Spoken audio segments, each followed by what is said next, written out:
Hi, Dennis. Thanks for helping my project. Could you say a little bit about yourself? Nathan, I just first wanted to thank you for inviting me on to this interview. It's a very exciting thing that you're doing. And I think it's an important thing because a century from now, when we have big colonies on the moon and on Mars, people are going to be very interested in this interview series and what people thought about what was going on before it actually started to happen. So I think this has a great value, not only today for the exploration community, but also for history, so that our children and grandchildren can look back on these interviews and just see what it was. It's kind of like a time capsule. And you're doing a great job, and thank you for doing it. Thank you for inviting me on your show. Thank you for signing up. It's hard to find 1,840 people to talk to. So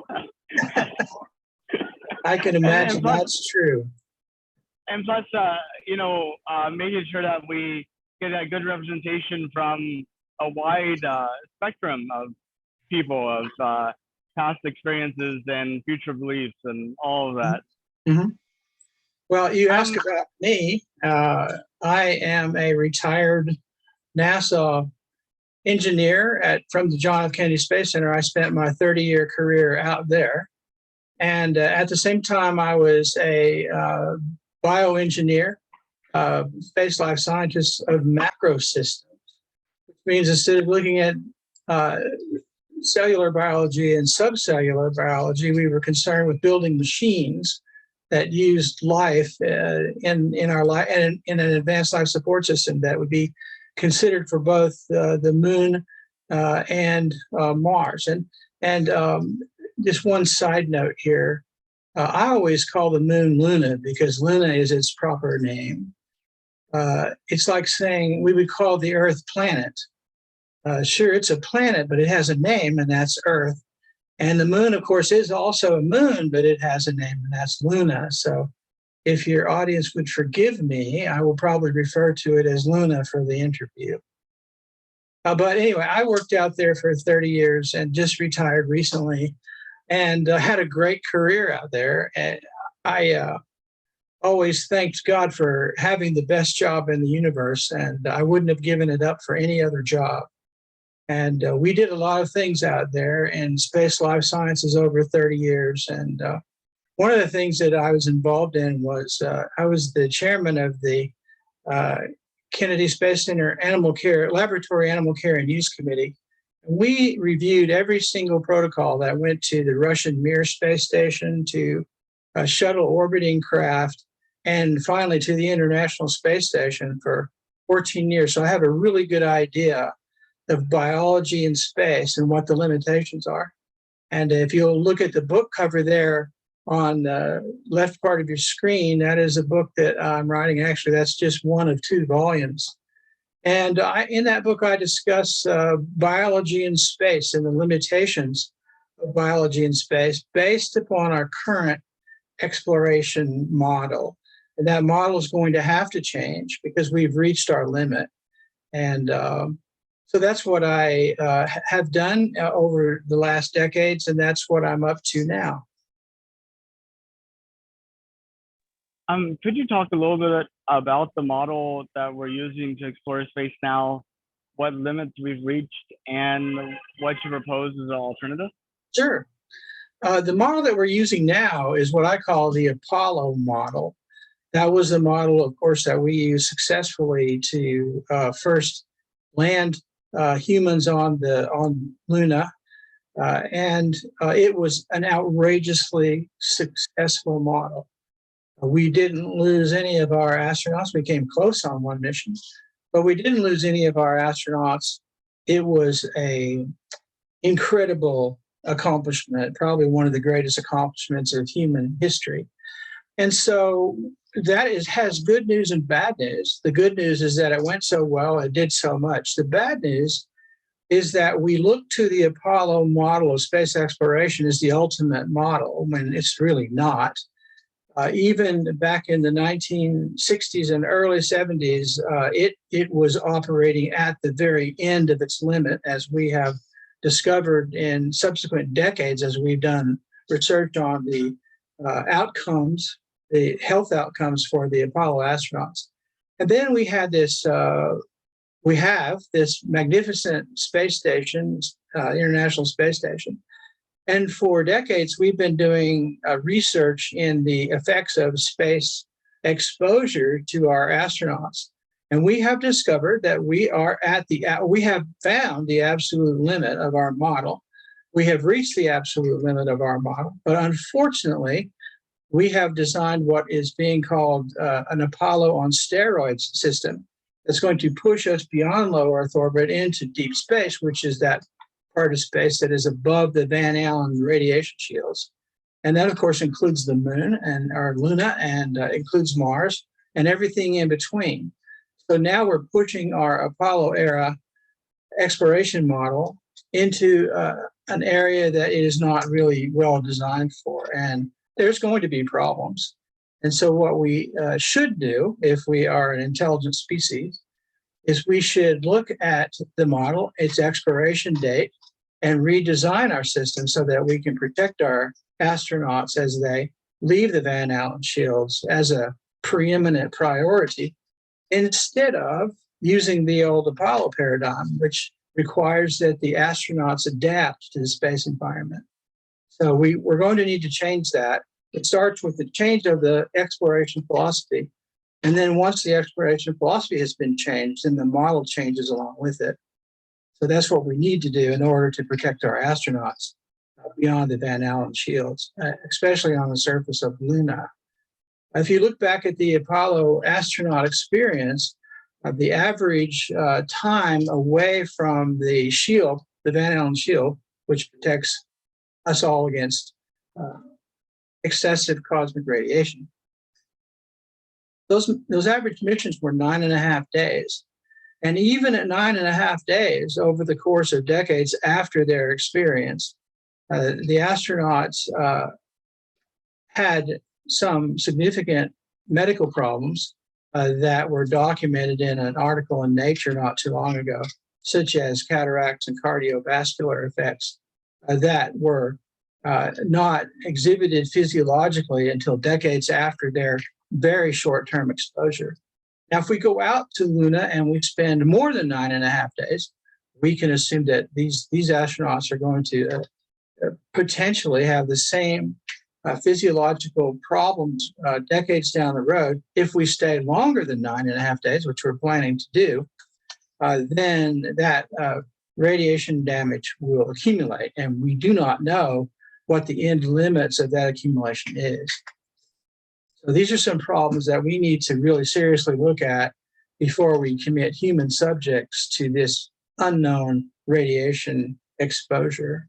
And we have a lot of data. As a matter of fact, one of my teams at Space Center 10 years ago did an experiment with vertebrate animals, which were mice, and we put them in a simulated cosmic radiation beam at the Brookhaven National Laboratory. And we looked at what would happen to these vertebrate models in an acute exposure of a mission, of the simulated mission to Mars. And what we discovered was that they had some serious degradation of the interior brain. And in the interior brain, that is where the cells of the brain are regenerated. And those mice were not very happy, let's put it that way, after the experiment was over. And they experienced some significant damage. And we titled our peer-reviewed article that these quiescent neural cells, which are stem cells inside the interior of the brain, are exceptionally sensitive to cosmic radiation. So what that means, if you expand it out toward a long mission on Luna, let's say a mission that covers months at a time, if without adequate shielding, hopefully that they will provide them adequate shielding on the surface. Without adequate shielding, you start to accumulate interior brain damage that perhaps can be reversed, or perhaps it cannot. The point is, we don't know. And so it's somewhat unethical to provide astronauts as animal test subjects or something that you could do with animal subjects in lunar orbit before you send the astronauts in to collect that damage themselves. So there's a lot of questions that we don't have the answers to. We are able to get the answers, but according to our plan right now, we do not intend to do that. We intend to send our astronauts out to collect that medical data. So hopefully NASA will change its mind, and between now and committing the first lunar cruise to the surface, we will go out and collect some data on the physiological damage that they can get or accumulate over time from cosmic radiation exposure. So it sounds like the model is really focused on the astronaut experience, the health effects and the environment that the astronauts and that's what you're keying in on, or is it beyond that as well? Well, the purpose of my book is to suggest that we change our exploration philosophy. We should adopt a philosophy that states in every exploration system, we must require that the system that we build adapt to the human standard rather than to expect the human to adapt to the machine or to the environment. And so that goes down to the first bolt that is turned on the new design, so that in every design activity, we're going to protect the human as a primary objective and not expect the human to adapt to the environment. Now, this is done beautifully for example, in the United States Navy nuclear submarine program. The submarine protects its crews as a primary objective. It protects its crews against exposure to the very radioactive reactors that they have in these submarines. It protects the crews against the pressure of the ocean, the temperature of the ocean, so that the crews are always at 100% and able to do their jobs. But in NASA, we don't do that. We expect the crews to adapt to the onslaught of cosmic radiation and to toxic microgravity exposure over the course of many months. And the crews just don't adapt. And that's some of the things that we've discovered in our research on the International Space Station, is that we are well beyond the adaptation limit of the human being. And once we discover that, the intelligent thing to do is stop the train, redesign the system, and go forward so that the protection of the crew is a primary objective instead of a secondary objective. Right now, the mission is the primary objective, and protecting the crew is a secondary objection, so that's kind of reversed. And we just need to fix that. It's not going to stop anything. We're still going to create these wonderful human civilizations on Luna and on Mars and on great orbiting space stations throughout the solar system. We're still going to mine those asteroids. We're still going to go and explore all of these wonderful planets in our solar system. But we're only going to do that after we have redesigned our space exploration arc, and we're going to do it. I just suggest that we do it before the body bags, that we don't go through that phase of disaster and then recovery. We skip that phase and go directly to the redesign so that we don't have to worry about those. Do you think the reason that's the case in NASA is because we pulled our first astronauts from like test pilots, and that was sort of maybe the de-emphasized during like those advanced aircraft testing, and it just kind of continued forward, or do you fundamentally I think it might be something else, maybe just focus on beating the Russians as an example, and then it just became that intense mission focus type of thing? Well, I would just answer your question with one word. I would say bingo. You hit the nail right on the head. We had to use the test pilots as our first astronauts. Of course we did. That was the right thing to do. And we had to expect adaptation to an unknown environment because we didn't know what that unknown environment was. So we picked exactly the right people, the people who were trained to take these kinds of risks, and they did it. And they did it spectacularly. They created the most important historic event ever. But once you got past the discovery phase, we should have moved into the redesign phase and use our lessons learned to improve our space exploration architecture. And we didn't do that. We skipped that.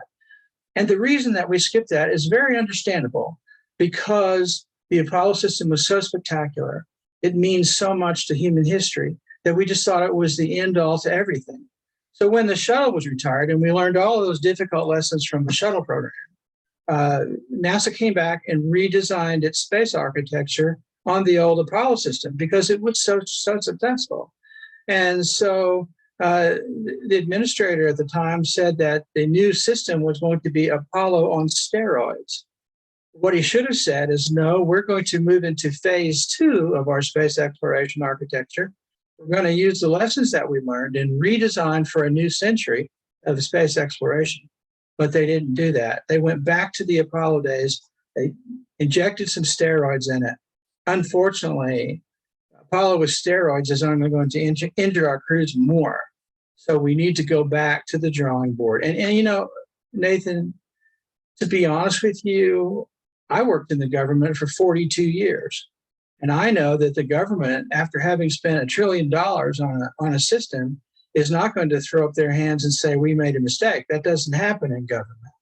So basically what's going to happen is they're just going to launch it anyway and see what happens, which is tragic because they know what's going to happen. And it's just the way the government does business. But we have an ace in the hole, and that Elon Musk and SpaceX is ahead of NASA by a significant. And Elon Musk, of all people, can make changes in his architecture at the drop of a hat and make those changes quickly. And I am pretty sure that when Elon Musk sits down and understands the entire the stakes of sending hundreds of people beyond the Van Allen belts with essentially unprotected spacecraft, that he will go ahead and engineer inside the spacecraft the protections that the astronauts will need. He is not anything but stupid. And he definitely wants to have successful missions as he establishes his bases or his colonies on Mars. And once he sees the handwriting on the wall, he will redesign because that's what he does. And he does it brilliantly and he does it quickly. So I think that that's where our redesign is actually going to come from. As a matter of fact, if you look at what SpaceX is doing today, the SpaceX architecture is so radically advanced, and the iteration of his innovation, it's so fast that I have no concerns or worries that he won't do the right thing eventually. I mean, I think you're probably right. And what he's done with Crew Dragon looks promising, despite maybe the issues with the toilet. You know, Elon has talked a little bit about what he thought the journey to Mars would be like, and sort of like some of the hazards. And specifically, I kind of think back to his comments around microgravity or weightlessness. You know, he was very dismissive about the health effects in terms of it's just people floating around. You know, anybody could do that. And so I think you're right that once he recognizes it's a problem, he'll be really focused on fixing it. But right now, he's so focused on complete reusability, and that's so difficult. You know, he's acknowledged that he really has no capacity to think beyond that. And I guess in some respects, that sort of seems like the same mistakes you're pointing out around NASA, in the sense that designing first the system to achieve something else, and then thinking about the human component afterwards. And I was just wondering what you thought of that.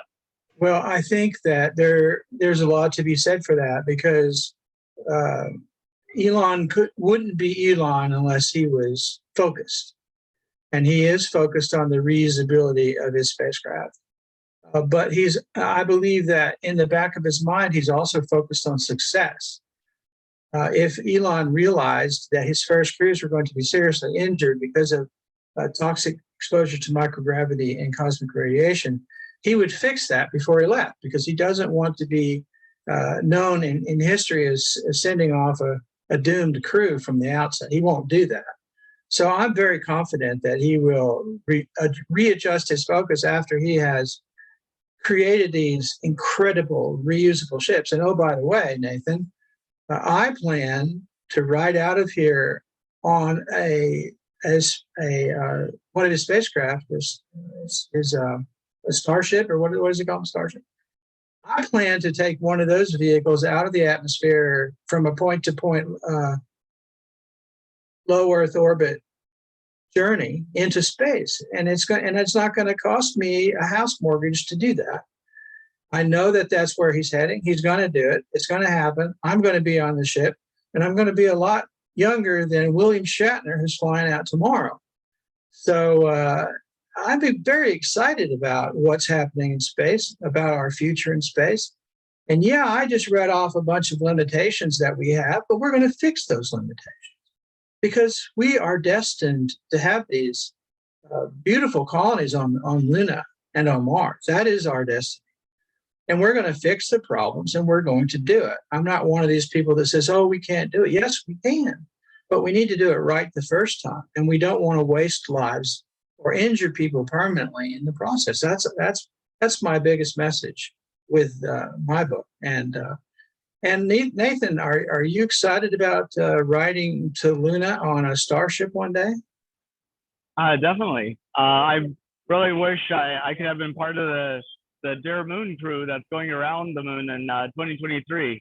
That would be really exciting. Well, have they finished their process of picking the crew yet?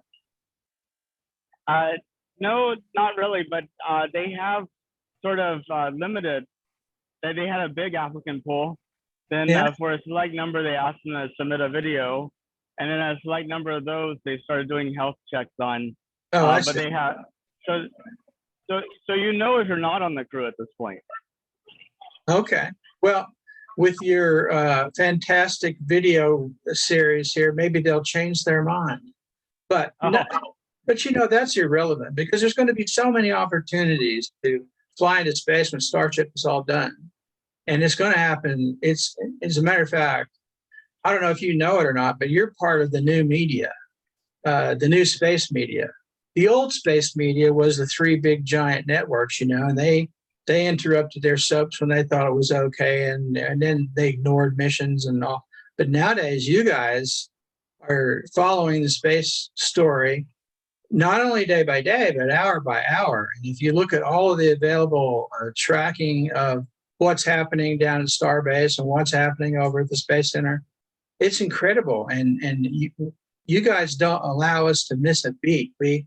We see it all because you guys are investing your life and your time and making sure that we all know what's happening. And I just think that's fabulous, Nathan. And I'm very happy that you're doing this. Yeah, definitely. But don't look at my audience stats. I like to tell people my audience hasn't even been born yet. So that's right. That's right. But that's the fun of YouTube and archiving these videos.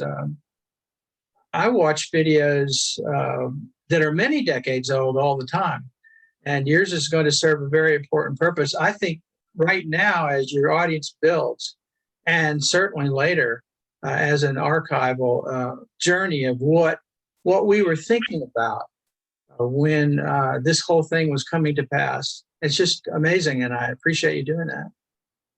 You mentioned you felt like it was destiny for us to have people on the moon and Mars and beyond. I think, what we ultimately end up doing is something that we have to choose as a society. What gives you the confidence to think that is actually going to happen? The thing that gives me the confidence is not the government space program. The government space program is scripted by politics. And even it is even partially scripted, not so much as it was in the 60s, but by military strategic purposes. For example, if you look at what's happening with Artemis and their selection of the South Pole as their first landing spot, that is a strategic decision. It was based upon resources. It was based upon strategic purposes. So it's still going on. You don't get me wrong. Everybody denies it, but it's true. And the other reason that I know that it's going to happen is that the real power behind space exploration is no longer governments. It is now significantly shifted to the private enterprise. There's money to be made in space. And as long as there's money to be made in space, human beings are going to be going out there by the droves. So now we have tourist money that's opening up much of the space frontier within the last several months. So now that rush has started. And after that, we're going to be going and harvesting private corporations. They're going to be harvesting asteroids, and they're going to be bringing their materials back for use on Earth. And that's where the real money starts to flow in space. And for example, another great example is the Starlink system that's being mounted by SpaceX. Nathan, did you realize that once he gets up and going, and if he meets his projections, that he'll be hauling in more money than the entire United States space program every year? And so that's the kind of potential that's available in the space frontier. And trust me, Nathan, there's nothing going to stop us now. Once Starship is finished, there's literally nothing that can stop us, because now we're going to be able to afford it. And the money is going to be siphoned off from everybody in the Western countries into space, and it's going to happen. Trust me. And you mentioned Starlink. Access to the internet gives you so much. It gives you the almost unlimited potential for self-education and research. It gives you the ability to network. It gives you the ability to go out there and set up new businesses that people didn't even think of. And in terms of economic development worldwide, being able to be in Central Africa versus the Central United States and be able to contribute at the same level would be key. But I had a question for you, and maybe this would be a good place to kind of wrap things up on. Most of the people that aren't in the space community that I talk to, I would say about 80%, have no idea if we're planning to go back to Luna. And I was wondering if you thought that was an issue or not. I'm actually surprised if a person thinks of themselves as a space advocate that they have never heard of the Artemis program or the plans. Oh, they're not space advocates. They're just everyday people. Oh, everyday people. Oh, I see. People. Okay, well, I pardon my comment then. The general public attention is focused by the media. It's been my experience. I'm not calling anybody names. I'm not making a political statement. But the media's priorities become the priorities of the people, because the media is the teacher and the public are the students, and they learn from the media. So if it's not being promoted by the media, the public is not going to know about it. So therefore, if you're average Joe on the street or Jane on the street, and you want to know something about space exploration, you have to go look for it. Now, it's online. Trust me, it's online in space. But if you're only focused on the popular media, the general everyday media, there's not much of it out there. So I fully understand that 80%. However, Nathan, the thing to keep in mind is that once this stuff starts happening, once you start to send men and women around Luna, which is going to happen very soon, whether it's on a Starship or an Artemis, it doesn't matter. It's going to hit the mainstream press, and then everybody's going to find out about it all at once. So they're going to find out. It's just a matter of time of getting the vehicles actually launched and the crews up in space, and then they're going to know. Everybody's going to. It's going to be just like Apollo, and you're going to have the same sort of coverage. So I have no worries that 80% is going to turn into 20% pretty quick. Dennis, if people are interested in getting your book in January, is there an email list we can sign up for to get updates or something like that? Yes, if you go to Departing Earth Forever, all one word, departingearthforever.com, there's a subscription button there, and you can get on the mailing list. That's departingearthforever.com. Sounds good. I'll be sure and do that right now, and Good. I'll put the link on my website as well. So Great. people seeing this, I got a feeling a lot more people are going to see this video after January than before. So you might not get many signups, but It's okay. I but think you're I doing the really right thing. I really appreciate your time. Is Sure. there anything else that you wanted to talk about before we wrap it up? Yes, but you don't have 2 or 3 more hours, so we'll have to save that for another one. Well, maybe we'll meet up at a space conference or something. That would be great. If you're ever out at the Kennedy Space Center area, give me a phone call and we can hook up. That would be fantastic. I was actually there for the Inspiration 4 launch. Oh, really? And I want to go for the Artemis 1 as Yes. soon as that happens. So Well, yeah, definitely give me a call, and I will email you my phone number. sounds great. Well, you have a good rest of your day, Dennis, and I really appreciate your time, and I'm looking forward to reading your book. Great. Take care, Nathan. Okay, bye-bye. Bye.